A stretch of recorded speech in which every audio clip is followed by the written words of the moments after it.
of jobs people here do, because people say that we're all unemployed.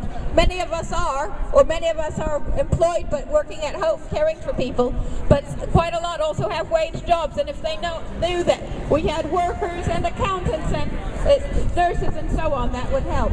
Okay, other ideas were an Occupy bracelet, perhaps a color, perhaps yellow with Occupy on it, that people could order through a website, telling people in different workplaces and communities that we could come and speak to them if they want. We're trying to get organized where they would. Offering help that the government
tell us the objective of your action here?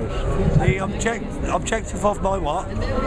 Your protest movement here. Who made the claim that I'm a protester or part of a movement? Oh, aren't you? Am I? So what are you standing for? Your dinner. Well, I'm standing because it helps me see things. Oh, all right. Okay, thank you very much. No worries.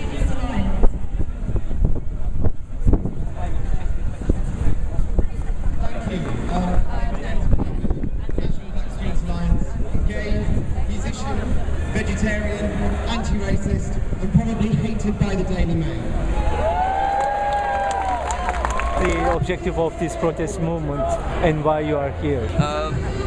The objective of the protest movement is a list of demands, and the actual demands are written on the demands board. Okay. Obviously, I don't subscribe to all of them, but I'm just here solely in support of my group, Anonymous UK, and that's who I'm here for. And we do these sort of events. And if enough of us actually feel that it's important to do, then we'll do it. But I'm actually here solely to support them. And you will continue this in the coming days as well? I've been here since the first day, and I don't intend to go anywhere fast. And do you think that this causes any problems with the church here? Well, it didn't originally, but obviously their greed and their greed and it just goes absolutely against all what Christ taught them. And if Christ was here now, he'll be with us in the camps protesting and handing out food, and not actually demanding money for entrances into a holy place. And then is the movement kind of getting bigger and stronger? Every day it grows exponentially. It's all the time it's growing. At the end of the day, we will have thousands more people. Most people around the country support what we're doing. It's obviously the media spinning it, making it look like we're the bad guys, and we're not. We are the people, so doing what the people for the people. All right, thank you very much. Cheers. And it's with those that humanists want to work together to look for common ground. And I emphasise the importance of the common ground because, for me as a humanist, our most basic values, moral and political values, are grounded in our common humanity. What we share as human beings, what makes us all common human beings and human aspirations. And the fact that, as human beings, we need to work together and to cooperate to meet those needs. It is the value, above all, the value of social justice that's grounded in that need for human cooperation. The fact that we work together in a common human endeavour and in common economic life, and it's on that basis that we can all claim our fair share of the products of that shared economic life. And I emphasise that fact of interdependence because I'm appalled at the arrogance of those not so far from here, the bankers and the financial speculators, who talk as though they were entirely self-sufficient, who talk as though they made their millions entirely by dint of their own individual activity. And they forget the way in which every minute of all their lives, every day that they go to work, they're dependent on the activities of millions of other people, from the people who clean their streets and the people who drive their trains, to the teachers who educate them, and the people who design their computers. And of course, in the modern world, that independence is not just the independence of those who cooperate in a national community, but in the global community. In the famous words of that great Christian and great humanist Martin Luther King, when you get up in the morning, you drink a cup of tea from tea paper produced by tea pickers in India, or you drink your cup of coffee from coffee farmers in South America, or you drink your cup of hot chocolate from the cocoa farmers in West Africa, and before you finish your breakfast, you've depended on half the world. And again, that's why it's so appalling that so many of the financial speculators, for example, the people who speculate on food futures and food commodities, are blind to the way in which their activities are pushing up the price of foods, which are leaving people in the countries of sub-Saharan Africa, for example, to starve because they can't afford the food prices that are pushed up by the activities of the financiers. And that's why I hope that in this campaign you'll push very specific proposals that we need for greater social justice, such as the need for more regulation of the financial markets. And I want to end with a quotation from, again, someone who's not a humanist but a Christian who's very relevant for this location, because he's a former Dean of St. Paul's. A little way back,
what would Jesus have done? He would have been right here in the middle of everything.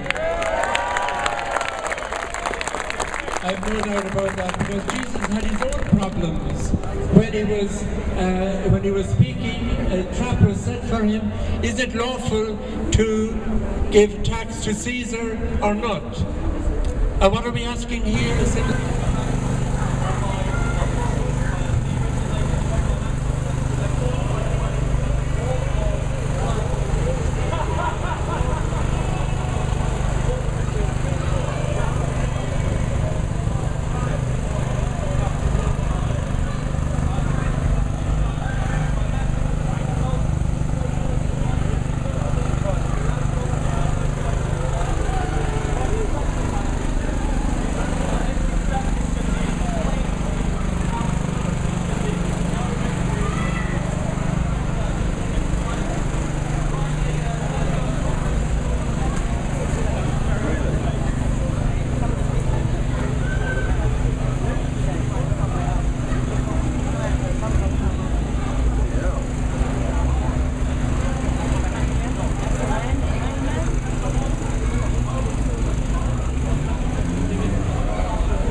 those religious people who share our commitment to social justice and the need to work together to make the world a better place. And we need to remember that our values are grounded in our shared humanity that brings us together, and that's why we all need to work together to promote social justice and to make the world a fairer place.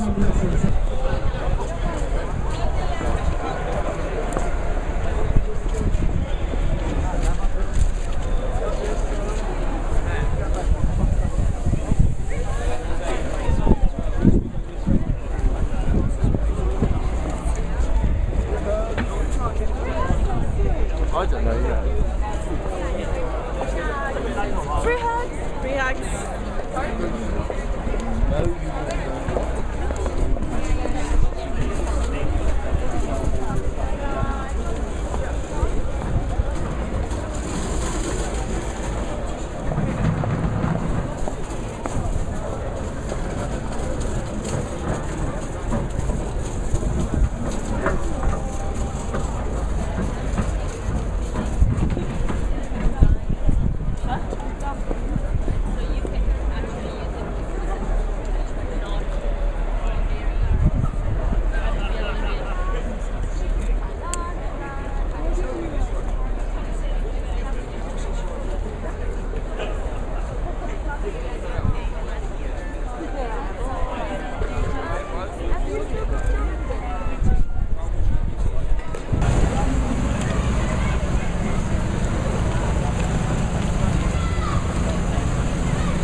Guys, down here, down here. Yes, please. Okay. Thank you. Okay, no worries. There's some guy waiting for you at Starbucks. Just give me a ring when you go out for a